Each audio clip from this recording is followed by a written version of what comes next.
naman nasa gitna siya. Pero Prof, may sugat yung pakpak niya. Siguro naman hindi mo na kami tatakasan yan. Hindi na. Paano ko pa kayo tatakasan sa ginawa niyong pagliligtas sa akin? Salamat, Fantastic Man, ha? Salamat, Fantastic Man. Wala nang steer yan, ha? Steer? Steer! Ibig sabihin nun, hindi mo na kami ginugood time. Good time? Ano yun? Ang ibig na sabihin, baka mamaya binibiro mo lang kami na kunyari, napasakay mo kami, nagtiwala ka na sa amin, tapos tatakasan mo na naman kami. Hindi na. Ngayon naniniwala na ako na mabuti ang intensyon niyo sa akin. Huwag kang galala. Siguruduhin namin, lalo na si Fantastic Man, si Classic Girl, na lahat niligtas.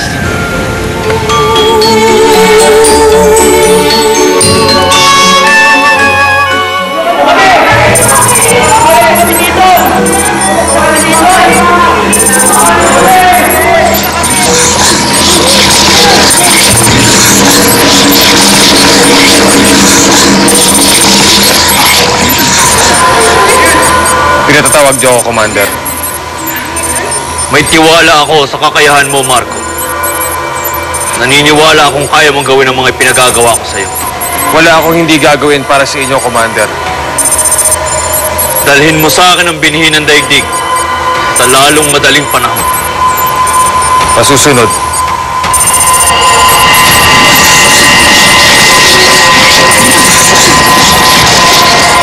Nabanggit sa akin ni Ivan, ang pinakamakapangyarihang sasakop sa ating daigdig, si Draxor.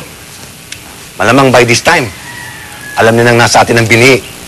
At siguradong hindi siya titigil hanggat hindi niya nababawi sa atin ang binhi. Kaya nga dapat mailipat na natin siya agad sa isang lugar na hindi madedetect ng powers ni Draxor. Pero paano? Kung si Draxor mismo nagbibigay ng kapangyarihan doon sa mga naglahong estudyante sa St. Anthony University, malamang mas higit pa ang kapangyarihan na kaysa sa inaakala natin. Sa kahit anong oras, sa panahon hindi natin inaakala, kayang bawiin ni Draxor sa atin ang binhi. Anak, kailangan maitago natin ang binhi doon sa hindi basta-basta secluded area. Kailangan yung matatag, matibay na dingding na hindi kayang sirain ng kahit na sinong makapangyarihan katulad ni Draxor. Alam ko na. Over the years, meron kaming na-develop na special metal panel na hindi madaling masira. Ginamit ang metal sheets na ito sa isang chamber. At maaari natin itong gamitin para sa binhi. Pwede yan. Kailangan lang may 24-hour security na magbabantay doon sa chamber na yan. Aba, kailangan makasiguro tayo.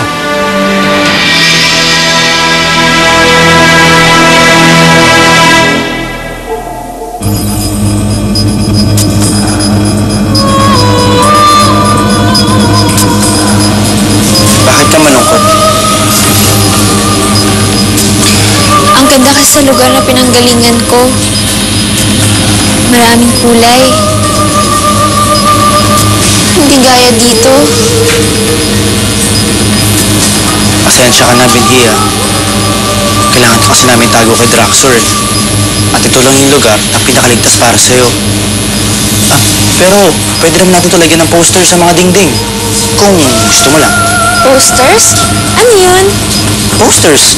Yung mga larawan ng kung ano-ano. Pwede yung magandang tanawin, mga hayop, mga artista. Alam mo, sigurado ako maraming kulay yung mga yun. Mukhang okay nga yun. Salamat, Fredo, ha? Salamat din, dahil buo yung loob mo sa amin. Kung sa bagay, dapat nga, nagpapasalamat ako dahil nabigyan ako ng pagkakataon na mabuhay. Pero meron kang malaking responsibilidad.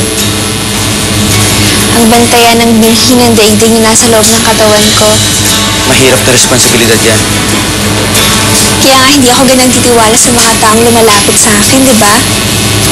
Naiintindihan kita, binhi. Kahit kaibigan, pwede mo kunwarin mamalasakit sa'yo para lang makuha ang binhi.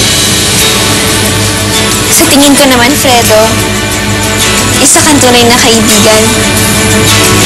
Pero, Kunwari lang kaya ang pagmamalasakit na pinapakita mo sa akin? Obligasyon ko protektahan ang mga tao. Ang buhay dito sa mundo. Kung ipapahama kong binhing pinagkukunan ng buhay ng mundo, para na rin ako kumapi sa kalaban. At yun ang hindi ko gagawin. Salamat, Fredo. Ngayon, mas naniniwala na akong kaibigan nga kita. Salamat din. Dahil nakatagpo ako ng bagong kaibigan sa'yo, Binhi.